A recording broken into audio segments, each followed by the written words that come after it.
ఉత్తేజితుల్ని చేసిన నబార్డ్ చైర్మన్ గారు, వారు కూడా ఈ విశ్వవిద్యాలయం యొక్క పూర్వ విద్యార్థి కావడం చాలా సంతోషం. గౌరవనీయులు జిఆర్ చింతల గారు, గోవిందరాజులు చింతల గారు, గౌరవ వ్యవసాయ శాఖ కార్యదర్శి రఘునందన్ రావు గారు, గౌరవనీయులు స్థానిక శాసనసభ్యులు ప్రకాష్ గౌడ్ గారు, గౌరవ సహచర శాసనసభ్యులు సంజయ్ గారు, మల్లయ్య యాదవ్ గారు, గౌరవనీయులు కిషన్ రెడ్డి గారు, సుధీర్ రెడ్డి గారు,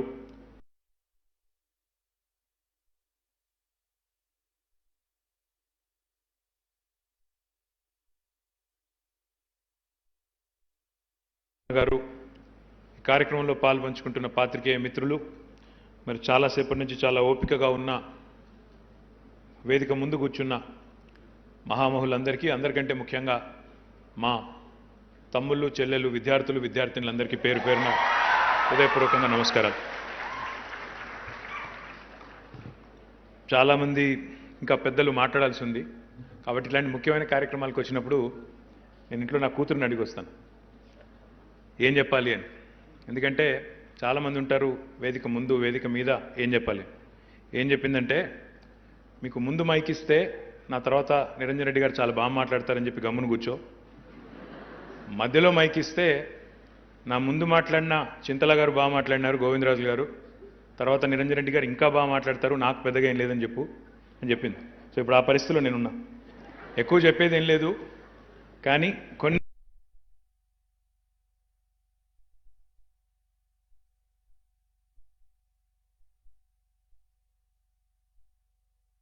శ్రద్ధ, ఓవరాల్గా ఈ 7 సంవత్సరాల్లో తెలంగాణ సాధించిన విజయాలు, తెలంగాణ వ్యవసాయ రంగంలో సాగునీటి రంగంలో సాధించిన పురోగతి విజయాలు, ఒక మాటలో చెప్పాలంటే భారతదేశ స్వాతంత్ర చరిత్రలో, స్వాతంత్రం వచ్చిన 75 సంవత్సరాల్లో ఏ రాష్ట్ర ప్రభుత్వము ఏ రాష్ట్రము సాధించని అద్వితీయమైన విజయాల్ని మన రాష్ట్రం సాధించిందని ఘనంగా ఖచ్చితంగా గర్వంగా చెప్పవచ్చు. అది ఏ రకంగా అని మీరు అడగొచ్చు. ఏ రకంగా అంటే, ఎప్పుడు మనం వింటుంటాం ఒక ప్రాజెక్టు, సాగునీటి ప్రాజెక్ట్ నిర్మాణం చేస్తే చైనా వాళ్ళు ఇట్లా వేగంగా నిర్మాణం చేశారంట అని చెప్పి పేపర్లలో, టీవీలలో, యూట్యూబ్లో చూస్తూ ఉంటాం. కానీ ప్రపంచమే అబ్బురపడే విధంగా, భారతదేశం గర్వపడే విధంగా అతి స్వల్ప సమయంలో, ఒక 3.5 ఏళ్ల కాలంలో ప్రపంచంలోనే అతిపెద్ద multi stage lift irrigation project Kaleshwaram ప్రాజెక్ట్ని పూర్తి చేసిన ఘనత గౌరవ ముఖ్యమంత్రి కేసీఆర్ గారికి దక్కుతుందన్న మాట నేను ఈ సందర్భంగా విజ్ఞప్తి చేస్తాను. దాంతోపాటు మరొక వైపు తదేకమైన దీక్షతో ఇటు కృష్ణ కానీ అటు గోదావరి కానీ ఈ 2 జీవనదుల్లోని ప్రతి నీటి బొట్టును ఒడిసిపట్టి తెలంగాణలోని సాగుకు యోగ్యంగా ఉన్న ప్రతి ఇంచు భూమిని కూడా అద్భుతంగా ఒక సాగు క్షేత్రంగా మలచాలనే ఒక తపన వారిలో అణువణువున ఏదైతే కనబడుతుందో దానికి తార్కాణమే ఈరోజు ఒక మిషన్ కాకతీయ కార్యక్రమమైన పాలమూరు రంగారెడ్డి ఎత్తిపోతల పథకం శరవేగంగా జరుగుతుంది అంటే దానికి అదొక తార్కాణం.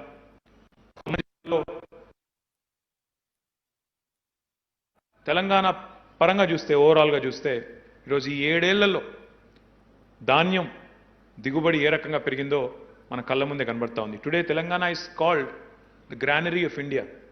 ఇదేదో మనం మనకుగా ఇచ్చుకుంటున్న కితాబు కాదు. Food Corporation of India today has reported that Telangana today has become the granary for the entire country, which is not a mean feat. చిన్న విషయం కాదు, మాటలు ఎన్నైనా చెప్పొచ్చు, కానీ ఆచరణలో చూపెట్టడం అనేది అతిపెద్ద సవాల్. దాన్ని ఈరోజు తెలంగాణ విజయవంతంగా చేసినందుకు అందరం కూడా డెఫినెట్గా తెలంగాణ పౌరులుగా గర్వపడాల్సిన అవసరం ఉంది. ఒకసారి వ్యవసాయం గురించి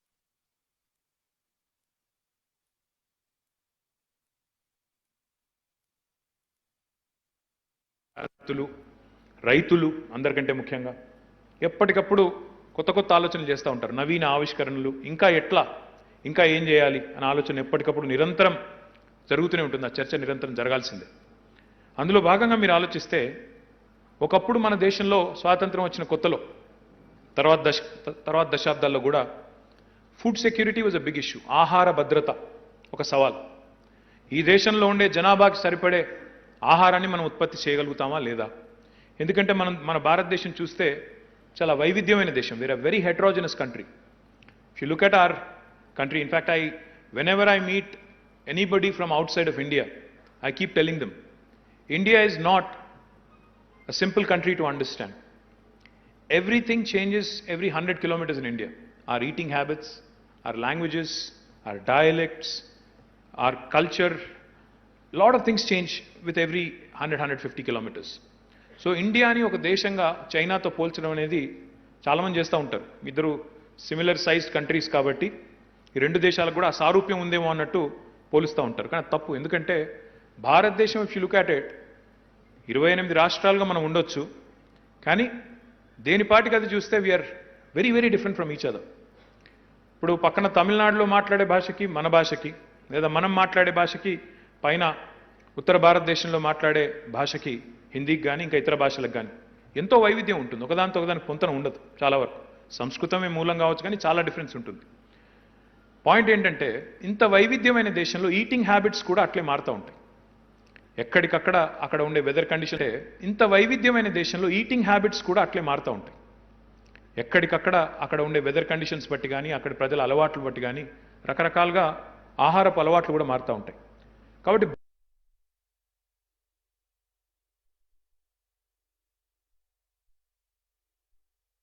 I think we have moved past that long back. Food security is not a concern anymore. The bigger challenge today is nutritional security. మనం చూస్తుంటాం, ఇంకా మొన్న కోవిడ్ వచ్చిన తర్వాత కోవిడ్ వచ్చిన పేషెంట్స్లో మాల్ న్యూట్రిషన్ కనబడుతోందని కొత్తగా చెప్తా ఉన్నారు. సో ఈ రకమైన ఆలోచనలు అంటే ఫుడ్ న్యూట్రిషనల్ సెక్యూరిటీ మీద దృష్టి పెట్టాల్సిన టైం వచ్చింది. ఉదాహరణకి మొన్న మధ్యన ఒక ఇండస్ట్రియలిస్ట్ వచ్చినారు నా దగ్గరికి. వచ్చి నేను తెలంగాణలో యూనిట్ పెడతాను అన్నారు. ఏ రకమైన యూనిట్ అంటే సూపర్ ఫుడ్స్ యూనిట్ పెడతాను అన్నారు. సూపర్ ఫుడ్స్ అంటే నాకు నిజంగా కూడా ఆ నిమిషానికి కొంత తెలుసు కానీ చాలా తెలియదు. సూపర్ ఫుడ్ అంటే ఏంటని అడిగిన.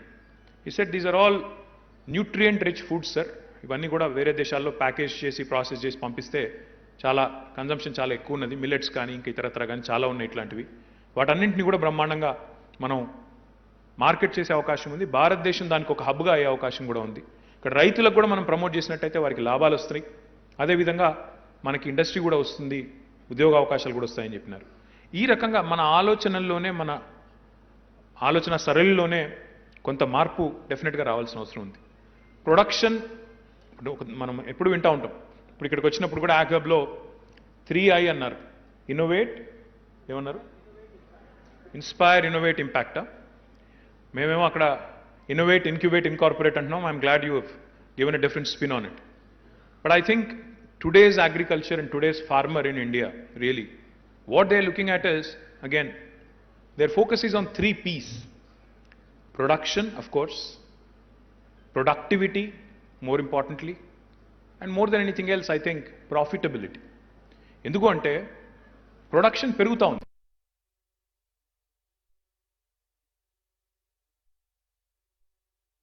ఉత్పత్తి పెరుగుతోంది. ఉత్పాదకత పెరగాల్సిన అవసరం, ప్రొడక్టివిటీ పెరగాల్సిన అవసరం ఉంది, ఇంకా పెరగాలి. దాంతోపాటు లాభం. ఇదే దేశంలో వ్యవసాయం దండుగా అన్న వాళ్ళు ఉన్నారు. ఇంక నేను రాజకీయ విమర్శలు చేయను కానీ ఉన్నారు. ఎందుకంటే టైం టు టైం రాజకీయ నాయకుల్లో మా ఆలోచనలో మనం మర్చిపోతూ ఉంటాం. ఎంతసేపు మనం ఒక లక్ష్యం పెట్టుకొని ఒక ఆలోచన చేసి లాప్ సైడెడ్గా ఆలోచించడం మొదలు పెడితే నష్టం జరుగుతుంది. చాలామంది పోలుస్తుంటారు భారతదేశాన్ని అమెరికాని. మనం నిజంగా ఎదిగిన దేశం కావాలి, డెవలప్డ్ కంట్రీ కావాలి అంటే ఇట్లా ఉండాలి. యుఎస్లో subject to correction 1.3 to GDP is very minimal. I think about less than 5%. అదే భారతదేశంలో నియర్లీ 60%, 55 to 60% మధ్యన జనాభా వ్యవసాయం లేదా వ్యవసాయ అనుబంధ రంగాల మీద ఆధారపడి జీవిస్తున్నది. కానీ మన contribution to GDP is nearly anywhere between 16 to 20%, depends on how you look at it, how you calculate. So 60% జనాభా నిమగ్నమై ఉన్న రంగంలో కాంట్రిబ్యూషన్ ఇక్కడ 20% మించకపోతే అక్కడ 1.3% ఉన్న జనాభా దాదాపు 5%, అంటే 3 రెట్లు. చాలాసార్లు ఇండియాలో కూడా మీరు మాట్లాడేటప్పుడు కానీ ఇంకోటి కానీ రైతాంగానికి సంబంధించి ఎన్ని రకాల ఇంటర్వెన్షన్స్ ఉన్నాయి అంటే ప్రభుత్వ పరంగా బహుశా నాకు తెలిసినంత వరకు వేరే ఏ రంగంలోనూ కూడా అన్నీ ఉండవు. ఉదాహరణకు తెలంగాణని తీసుకుంటే ఈరోజు భారతదేశంలో 28 రాష్ట్రాలు ఉంటే అందులో వ్యవసాయానికి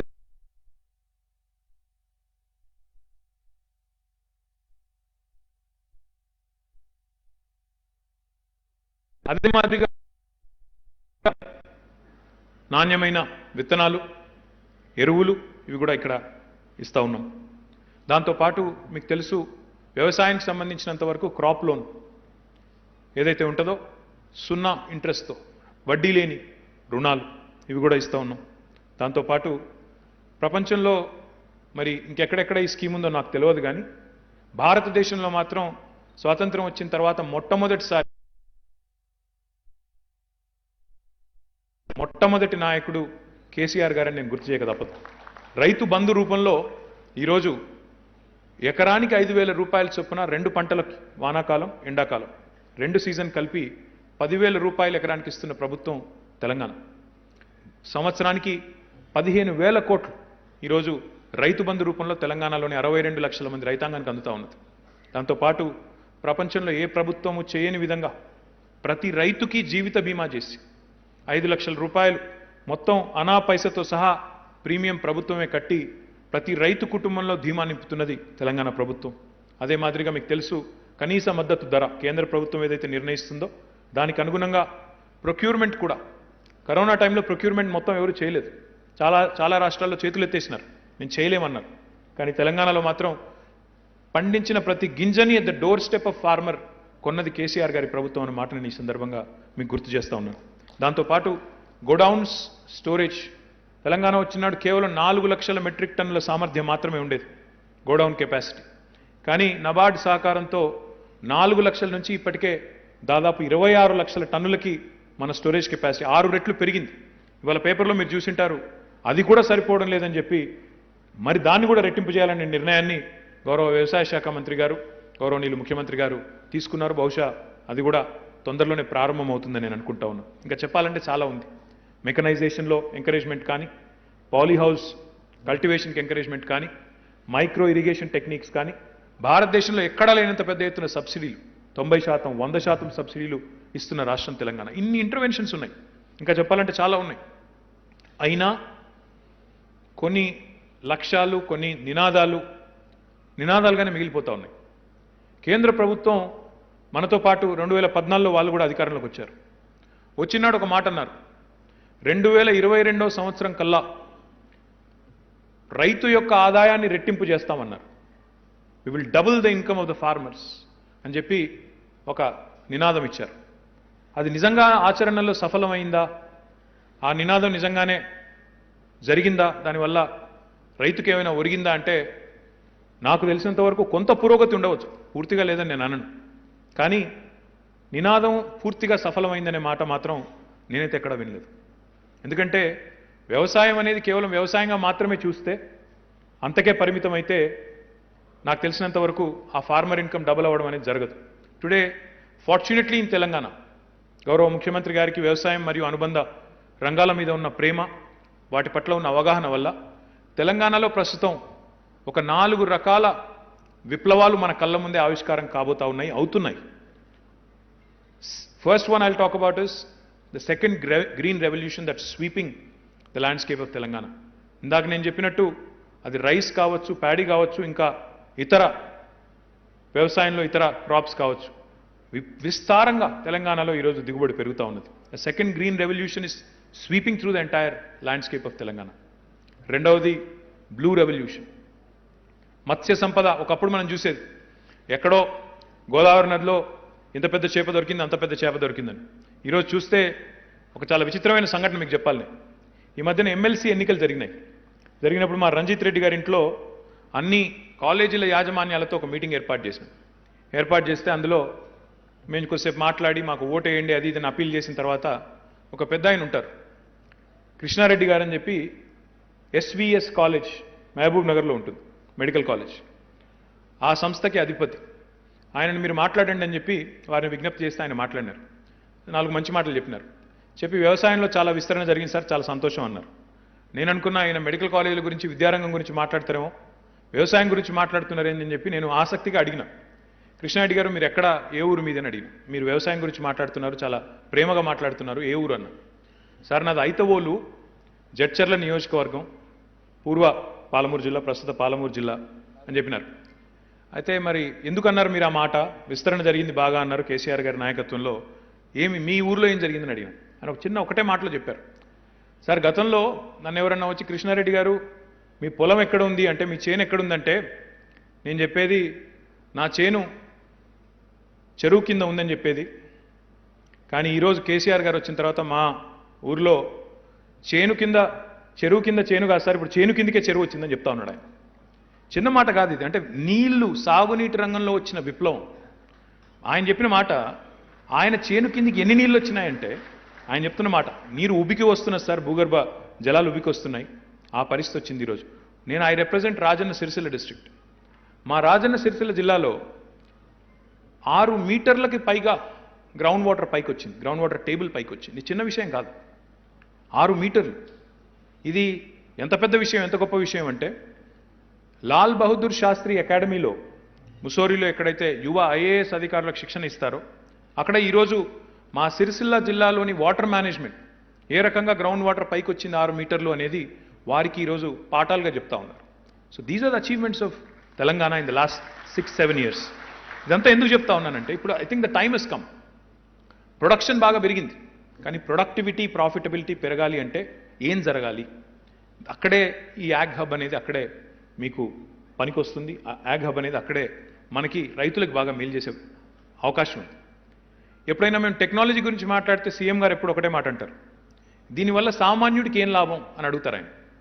దీనివల్ల ఇప్పుడు నువ్వు చెప్తున్న బ్లాక్ చైన్ టెక్నాలజీ, దానివల్ల సామాన్యుడికి ఏమొస్తుంది చెప్పు. అంటే మనం ఎంతసేపు ఎమర్జింగ్ టెక్నాలజీస్లో there is some cool nomenclature. Robotics అంటాము, మా రమాదేవి గారు ఇక్కడే ఉన్నారు. రోబోటిక్స్ అంటాము, బ్లాక్ చైన్ అంటాము, క్లౌడ్ అంటాము, డ్రోన్స్ అంటాము, అన్నీ బాగుంటాయి వినడానికి. కానీ సామాన్యుడికి ఏం లాభం, ఒక సామాన్య మనిషికి, పెద్దగా చదువురాని మనిషికి ఏం లాభం అవుతుంది అని అడుగుతారు ఆయన. Because his fundamental belief is, his core philosophy is, any technology that does not aid and abet the well-being or the development of a common man or does not have a societal impact, positive societal impact, is futile. అది నిష్ఫలము. సాంకేతికత, శాస్త్రీయత సామాన్యుడికి, రైతుకి ఉపయోగపడకపోతే అది నిష్ఫలము అనేది ముఖ్యమంత్రి గారి స్థిరాభిప్రాయం. అందుకే YAG హబ్లో ఉండే పెద్దలకి, ఇక్కడ ఉండే ఆంటర్ప్రెనర్స్ కూడా, ఇంతకుముందు నేను మాట్లాడేటప్పుడు కూడా వాళ్ళకి అదే చెప్పాను. ఇక్కడికి రాగానే మొత్తం ఇంగ్లీష్ కనబడుతోంది, ఇక్కడ ఉండాల్సింది ఇంగ్లీష్ కాదు, తెలుగులో ఖచ్చితంగా మీరు మొత్తం ప్రదర్శనశాల ఉండాలి. ఎందుకంటే యాగ్ హబ్ అంటే, అగ్రి హబ్ అంటే ఓన్లీ ఇక్కడ చదువుకునే బాగా ఇంగ్లీష్ మాట్లాడే పిల్లలే కాదు, బయట నుంచి వచ్చే రైతు. ఎందుకంటే రైతును మించిన ఇన్నోవేటర్ లేడు. మీరు ఏమనుకున్నా సరే, I don't think there is a better innovator than farmer. వారికి తెలిసినంతగా మనకు తెలియదు. ఇది నేను అనుభవపూర్వకంగా చెప్తున్నాను. ఎందుకంటే నేను శాసనసభ్యుడిగా నా దగ్గర ఒక గ్రామం ఉంది, నా కాన్స్టిట్యున్సీలో వీర్నపల్లి అని ఒక గ్రామం ఉంటుంది. ఆ వీర్నపల్లి గ్రామానికి ఒకరోజు ఒక రైతు వేదిక ప్రారంభోత్సవానికి పోయినాం. ఇది నేను చెప్పేది కొత్తగా కట్టిన రైతు వేదికలు కాదు, ఒక 3 ఏళ్ల కిందట. అప్పుడు మేము అక్కడ ఒక క్లస్టర్ కింద ఒకటి నిర్మాణం చేసి అక్కడ పోయినాం. పోయి అక్కడ ఏం చేసినామంటే, మొత్తం అక్కడ రైతు వేదికలోనే అన్ని టీవీస్ పెట్టి వాటికి అన్నింటికి కూడా మన ఇంటర్నెట్ కనెక్షన్ ఇచ్చి, అందులో కొంత సాఫ్ట్వేర్ కూడా లోడ్ చేసి, వాళ్ళకి కొంత ట్రైనింగ్ కూడా అప్పటికే మేము పోయే కాడికే వాళ్ళకి ఇచ్చి ఉన్నారు. సో మేము పోయిన తర్వాత, అక్కడ ఇనాగరేట్ చేసిన తర్వాత లోపల తిరుగుతున్నాం. తిరిగేటప్పుడు అందులో ఇంతకుముందు ఏదో మనం లాంచ్ చేసినట్టు ఒక అబ్బాయి ఆంటర్ప్రెనర్ వచ్చి, సార్ ఇది మీరు ఇక్కడ ఈ బటన్ క్లిక్ చేయండి, ఇక్కడ ఇది చెప్పండి, ఇక్కడ ఇది క్లిక్ చేస్తే ఇది వస్తుందని చెప్పి నాకు ఎక్స్ప్లెయిన్ చేస్తూ ఉన్నాడు. పక్కనే ఒక రైతు ఉన్నాడు, ఆ ఊరు రైతు, సామాన్యుడు. ఆయన వచ్చి, అక్కడ కాదు సార్, అందులో లేదు, పక్క దానిలో ఉంది ఆయన చెప్తున్నాడు. మాకు వచ్చి, అక్కడ కాదు సార్, పక్క పేజ్లో ఉంది, పక్క విండోలో ఉంది అని చెప్తుంటే నేను ఆశ్చర్యపోయాను. నేను అడిగినాను, మీకెట్లా తెలుసు ఇదంతా అని. సార్ 1 మంత్ నుంచి మాకు ట్రైనింగ్ ఇచ్చినారు. నా పొలంలో, నా పత్తి పంటలో, మా పత్తి చేనులో ఏ రకమైన పురుగు పడుతుంది, ఆ పురుగు ఒకవేళ నేను చేయాల్సిందల్లా పత్తి పంట ఆ ఫోటో తీయాలి, నేను అంతే. ఆ ఆకు ఫోటో తీసి పంపిస్తే వెంటనే వీళ్ళు సొల్యూషన్ చెప్తున్నారు సార్. ఆల్రెడీ నేను మొత్తం నేర్చుకున్నా అని చెప్తున్నాడు. ఈ మాట ఎందుకు చెప్తా ఉన్నా అంటే, టెక్ అడాప్షన్, టెక్నాలజీని అందిపుచ్చుకోవడంలో భారతదేశంలో ఉన్నంత చాతుర్యం, భారతీయుల్లో ఉన్నంత తెలివితేటలు ఎక్కడా బహుశా ప్రపంచంలో లేవు. ఎందుకంటే నేను చాలాసార్లు ఆశ్చర్యపోయింది. నేను అమెరికాలో చదువుకున్నాను, అక్కడ కొన్ని రోజులు పని కూడా చేసినాను. అమెరికా నుంచి కరెక్ట్గా ఇండియాలో దిగంగానే ఇక్కడ చూస్తే అమెరికా కంటే మెరుగైన స్మార్ట్ ఫోన్లు, ఇక్కడ చూస్తే అమెరికా కంటే మెరుగైన వినియోగం, టెక్నాలజీ వినియోగం ఇక్కడ ఉండేది. ప్రతిసారి అనుకునేది మనసులో, ఇదేందబ్బా ఇక్కడే ముందున్నారు, ఇంకా అమెరికా ఎదిగిన దేశం అంటారు, అభివృద్ధి చెందిన దేశం అంటారు అని. ఇక్కడ ఉండే అడాప్షన్, టెక్నాలజీ అడాప్షన్ అనేది సామాన్యుడిలో కూడా టెక్నాలజీని ఎంత సమర్థవంతంగా వాడుకోవాలనే తెలివితేటలు బహుశా ఎక్కడ కూడా ఉండవు. We have a very receptive farmer. And వాళ్ళకి తెలుసు వాళ్ళ సాధక బాధకాలు ఏంటో తెలుసు, వ్యవసాయంలో ఉన్న ఇబ్బందులు ఏంటో తెలుసు, వాటికి కావాల్సిన విరుగుడు ఏంటో కూడా వాళ్ళకి తెలుసు. పరిష్కారానికి ఎట్లా టెక్నాలజీ దోహదపడుతుందో వాళ్ళకి తెలియకపోవచ్చు, కానీ వాళ్ళకి ప్రాబ్లం తెలుసు, సొల్యూషన్ తెలుసు. దాని మధ్యన అనుసంధానంగా ఉండాల్సింది, ఒక దారంగా ఉండి వాళ్ళకి పరిష్కారాన్ని చూపెట్టాల్సింది మన ఇక్కడ ఉండే ఆంటర్ప్రెనర్స్, ఇక్కడ ఉండే ఇన్నోవేటర్స్. సో అగ్రి హబ్ ఏదైతే ఈరోజు మీరు తీసుకొచ్చారో డెఫినెట్గా it's a laudable initiative. My request to you, especially Praveen గారు and the entire ecosystem here, నా విజ్ఞప్తి ఏంటంటే మీతో జనరల్గా ఇన్నోవేషన్ అంటే, ఆంటర్ప్రెనర్షిప్ అంటే హబ్ అనగానే అందులో ఉన్న వాళ్ళందరూ టైల్ కట్టుకోవాలి, లేదా అద్భుతమైన సూట్లు వేసుకోవాలి, ఓన్లీ ప్యాంట్ షర్ట్ వేసుకున్న వాళ్ళే ఉండాలి, అట్లాంటి అభిప్రాయాలు దయచేసి పక్కన పెట్టండి. I think most importantly innovation అనేది ఎవరు అబ్బసొత్తు కాదు. Innovator can be from any rural area, ఎక్కడి నుంచి ఇది రాష్ట్రంలో ఏ మారుమూల ప్రాంతం నుంచైనా రావచ్చు. చూస్తూ ఉంటాం మన పేపర్లో అప్పుడప్పుడు, ఒక యువ రైతు ఇది కనుక్కున్నాడు అని చెప్పి ఒక కొత్త టూల్ ఏదో కనుక్కొని ఉంటాడు, పేపర్లో వస్తూ ఉంటుంది అప్పుడప్పుడు. అట్లాంటివి కూడా ఎంకరేజ్ చేయండి దయచేసి. అగ్రి హబ్ అనగానే మనం కేవలం టెక్నాలజీ డ్రివెన్ ఇన్నోవేషన్ చూడాల్సిన అవసరం లేదు. చిన్న ఇప్పుడు అగ్రి ఇంప్లిమెంట్స్ ఉంటాయి, మెరుగ్గా ఒక ఆసు యంత్రం ఉంది, మీకు తెలుసు ఆసు యంత్రం మీద సినిమానే వచ్చింది ఈ మధ్యన, మల్లేశం అని చెప్పేసి, మన చింతకింది మల్లేశం గారని పద్మశ్రీ వారు ఉన్నారు. ఆయన వాళ్ళ తల్లి కష్టం చూడలేక ఆయన కనుక్కున్నాడు ఆసు యంత్రం అనేది. అదే పద్ధతుల్లో రైతులు, వాళ్ళ పిల్లలు, లేదా ఆ రంగానికి సంబంధించి ఆసక్తి ఉన్న ఔత్సాహికులు వాళ్ళంతటా వాళ్ళుగా కొన్ని కనుక్కొని వస్తే వాళ్ళకి కూడా ఇది ఒక వేదిక కావాలి. అంతేగాని కేవలం టెక్నాలజీకి, సాంకేతికతకు మాత్రమే పెద్దపీట వేసి, మనకి కొన్ని సందర్భాల్లో భాష రాకపోవచ్చు, భావం కూడా చెప్పలేకపోవచ్చు, కానీ డెఫినెట్గా ఆ ఉత్సాహం ఉండవచ్చు, ఆవిష్కరణల పట్ల ఉత్సాహం ఉండవచ్చు. అట్లాంటి వాళ్ళు కూడా ఉంటారు. వారందరికీ మీరు దయచేసి మీ తలుపులు తెరిచి ఉంచాలని, కేవలం కొంతమందికి మాత్రమే ఇది పరిమితం కాకూడదనేది నా విజ్ఞప్తి. మోర్ ఇంపార్టెంట్లీ, మళ్ళీ ఒకసారి నేను ఈ మాట అంటున్నాను, నేను అనుకోకూడదు ప్రవీణ్ గారు, please make sure that everything ఇక్కడ ఉన్న ప్రతి బోర్డు, ముఖ్యంగా అగ్రి హబ్లో తెలుగులో పెట్టండి. తద్వారా తెలుగు మాత్రమే వచ్చిన రైతులు, ఇంగ్లీష్ ఒక్క ముక్క కూడా రాని రైతాంగానికి కూడా ఇది ఒక వేదిక కావాలి. అన్నిటికన్నా ముఖ్యంగా ముఖ్యమంత్రి గారు ఎప్పుడు చెప్తా ఉంటారు మాకు, మన ఆగ్రో క్లైమాటిక్ కండిషన్స్ అసాధారణమైనవి. Telangana agro climatic conditions are extremely conducive to all kinds of agriculture. Today under the leadership of our dynamic agriculture minister గారు, ఆయిల్ పామ్ కల్టివేషన్ విషయంలో చాలా ఎఫర్ట్ ఈరోజు భారతదేశంలో ఎక్కడ జరగనంత ఎఫర్ట్ ఇక్కడ మన రాష్ట్రంలో జరుగుతూ ఉంది. ఒక్క మన రాష్ట్రంలోనే మనం 20 లక్షల ఎకరాల టార్గెట్ పెట్టుకున్నాం, విచ్ ఇస్ అన్హర్డ్ ఆఫ్. అది మంచిదా చెడ్డదా అనే విశ్లేషణ, అనాలిసిస్, దానికి సంబంధించి రకరకాల అభిప్రాయాలు ఉండవచ్చు కాక, కానీ భారత ప్రభుత్వం కూడా ఈరోజు ఒక ఎఫర్ట్ పెడతా ఉంది. కానీ వాళ్ళు మొత్తం పెట్టుకున్న టార్గెటే 8 లక్షలు అనుకుంటాను. మన రాష్ట్రంలో మాత్రం మనం పెట్టుకున్న టార్గెట్ 20 లక్షల ఎకరాల్లో ఆయిల్ పామ్ పండించాలని. దీనిలో ఉద్దేశం ఏంటి? అల్టిమేట్గా రైతుకు దిగుబడి రావడమే కాదు, ప్రాఫిటబిలిటీ పెరగాలి, దానివల్ల పరిశ్రమలు రావాలి, దాంతోపాటు ఉపాధి కల్పన కూడా జరగాలి, మొత్తం భారతదేశానికే మనం ఒక కేంద్రం కావాలి అనే ఆలోచన. అంటే క్రాప్ డైవర్సిఫికేషన్ మనం జరగాల్సిందే. ఆ క్రాప్ డైవర్సిఫికేషన్ జరిగే విధంగా ఈరోజు తెలంగాణలో పరిశోధనలు ఒకవైపు విస్తరణ జరగాలి, ఎక్స్టెన్షన్ యాక్టివిటీ పెరగాలి, దాంతోపాటు రైతుకు అదే రకంగా మనకి ఒక డైరెక్ట్ చర్చ జరగాలి. అందుకే నేను మొన్న మంత్రి గారితో మాట్లాడిన తర్వాత, నిరంజన్ రెడ్డి గారితో మాట్లాడిన తర్వాత, తెలంగాణలో ఈరోజు గౌరవ ముఖ్యమంత్రి గారి ఆలోచన మేరకు మనం ఏర్పాటు చేసుకున్న రైతు వేదికలు ఏవైతే ఉన్నాయో 2601 అనుకుంటాం, లేదా 2601 రైతు వేదికలు భారతదేశంలో ఎక్కడా లేవు ఇట్లాంటి రైతు వేదికలు.